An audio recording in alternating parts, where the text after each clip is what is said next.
വൈക്കത്ത് തമിഴ്നാട് സർക്കാർ നവീകരിച്ച തന്തൈ പെരിയാർ സ്മാരകവും ഗ്രന്ഥശാലയും തമിഴ്നാട് മുഖ്യമന്ത്രി എം.കെ. സ്റ്റാലിനും മുഖ്യമന്ത്രി പിണറായി വിജയനും ചേർന്ന് നിർവഹിച്ചു.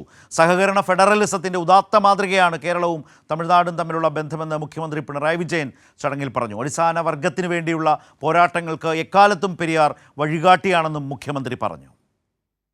അതിർവരമ്പുകൾക്കതീതമായ സഹവർത്തിത്വവും സഹകരണവുമാണ് വൈക്കം സത്യാഗ്രഹത്തിൽ നമുക്ക് കാണാൻ കഴിയുന്നത്.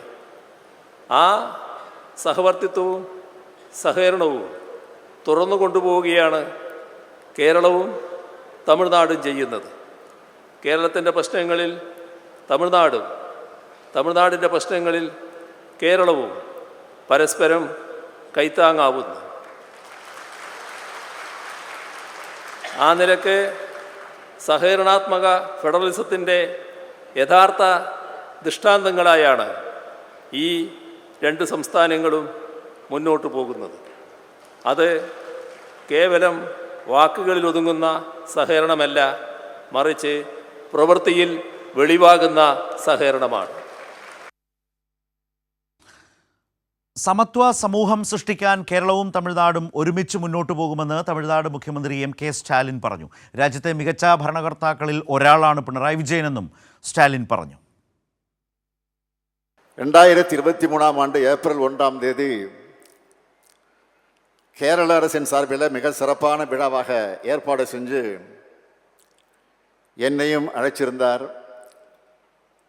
மாண்புமிகு முதலமைச்சர் பினராயி விஜயன் அவர்கள். இப்போ எங்களுடைய அழைப்பை ஏற்று வருகை தந்திருக்கிறார். இந்திய அளவில் ஆளுமை மிக்க தலைவர்களை ஒருவராக விளங்கக்கூடியவர் மாண்புமிகு பினராயி விஜயன் அவர்கள். ഇപ്പോൾ വിശദാംശങ്ങളുമായി അവിടെ നിന്നും വൈക്കത്ത് നിന്നും സനോജ് ചേരുകയാണ്. സനോജ്, പ്രൗഢഗംഭീരമായ ഒരു ചടങ്ങായിരുന്നു. ഇരു സംസ്ഥാനങ്ങളുടെയും മുഖ്യമന്ത്രിമാർ ഇക്കാലത്തിൻ്റെ സഹകരണത്തിൻ്റെ അനിവാര്യതയെക്കുറിച്ച് സംസാരിച്ചുകൊണ്ട് തന്തൈ പെരിയാറെ അനുസ്മരിച്ചുകൊണ്ട് നടന്ന പ്രൗഢഗംഭീരമായ ഒരു ചടങ്ങ് അല്ലേ? വിശദാംശങ്ങൾ.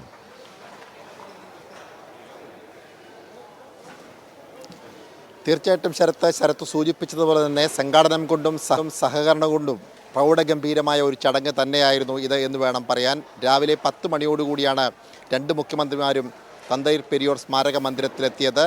ഈ സ്മാരക മന്ദിരത്തിലെത്തുമ്പോൾ മുഖ്യമന്ത്രി പിണറായി വിജയൻ്റെ കൈ പിടിച്ചുകൊണ്ട് ഈ ചടങ്ങിൽ ഉദ്ഘാടനം ചെയ്യാൻ വേണ്ടി സ്റ്റാലിൻ ക്ഷണിക്കുകയായിരുന്നു. അങ്ങനെ ഇരുവരും ചേർന്നാണ് ഈ പരിപാടി ഉദ്ഘാടനം ചെയ്തത്. ഉദ്ഘാടനത്തിന് ശേഷം മുഖ്യമന്ത്രിമാർ പൈക്കം ബീച്ചിലെ ഈ ഞാനിപ്പോൾ നിൽക്കുന്ന ഈ പ്രത്യേകം തയ്യാറാക്കിയ പന്തലിലേക്ക് എത്തുകയായിരുന്നു. അവിടെ ചടങ്ങുകൾ ആരംഭിച്ച ഉടൻ തന്നെ മുഖ്യമന്ത്രി പിണറായി വിജയനായിരുന്നു ഈ ചടങ്ങിൻ്റെ അധ്യക്ഷത പദം അലങ്കരിച്ചിരുന്നത്. ആ പ്രസംഗത്തിലാണ് അദ്ദേഹം സഹകരണ ഫെഡറലിസത്തിൻ്റെ തത്വങ്ങൾ ഊന്നിക്കൊണ്ടുള്ള പ്രസംഗം നടത്തിയത്. കാരണം രാജ്യത്ത് പരസ്പരം സഹകരിച്ച് മുന്നോട്ട് പോകുന്ന രണ്ട് സംസ്ഥാനങ്ങളാണ് കേരളവും തമിഴ്നാടും. അത് ഇനിയും തുടരുമെന്നും അത് ഊട്ടിയുറപ്പിച്ചുകൊണ്ട് മുന്നോട്ട് പോകുമെന്നും മുഖ്യമന്ത്രി വ്യക്തമാക്കുകയുണ്ടായി. പിന്നീട് ഉദ്ഘാടന പ്രസംഗത്തിൽ സ്റ്റാലിൻ പറഞ്ഞത് രാജ്യത്ത് തന്നെ ഏറ്റവും മികച്ച ഭരണാധികാരികളിൽ ഒരാളാണ് പിണറായി വിജയൻ എന്നായിരുന്നു സ്റ്റാലിൻ അദ്ദേഹത്തെ വിശേഷിപ്പിച്ചത്. സഖാവ് പിണറായി എന്ന് വിശേഷിപ്പിച്ചുകൊണ്ടായിരുന്നു അദ്ദേഹത്തിൻ്റെ പ്രസംഗം തന്നെ തുടങ്ങിയത്. ആ പ്രസംഗത്തിൻ്റെ അവസാനത്തിൽ വൈക്കം ഒരു ഒറ്റപ്പെട്ട വിജയമല്ല, ഒരു പിന്നീടുള്ള വിജയങ്ങളുടെ തുടക്കമായിരുന്നു വൈക്കം സത്യാഗ്രഹമെന്ന് അദ്ദേഹം ഊന്നിപ്പറയുകയുണ്ടായി. ഏത് പ്രതിസന്ധി ഉണ്ടായാലും ഒരു സമത്വസുന്ദരമായ സമൂഹം സ്ഥാപിക്കാൻ വേണ്ടി ഏതറ്റം വരെയും മുന്നോട്ട് പോകുമെന്നും അദ്ദേഹം വ്യക്തമാക്കുകയുണ്ടായി. അങ്ങനെ പ്രൗഢഗംഭീരമായ ആ ചടങ്ങ് അല്പം മുമ്പാണ് ഇവിടെ സമാപിച്ചത്. മുഖ്യമന്ത്രി പിണറായി വിജയനും എം.കെ. സ്റ്റാലിനും ഇവിടെ നിന്നും മടങ്ങിയിരിക്കുകയാണ്. ശരത്ത്. ശരി, സനോജാണ് വൈക്കത്ത് നിന്നും തത്സമയം ഈ വിവരങ്ങൾ പങ്കുവച്ചത്.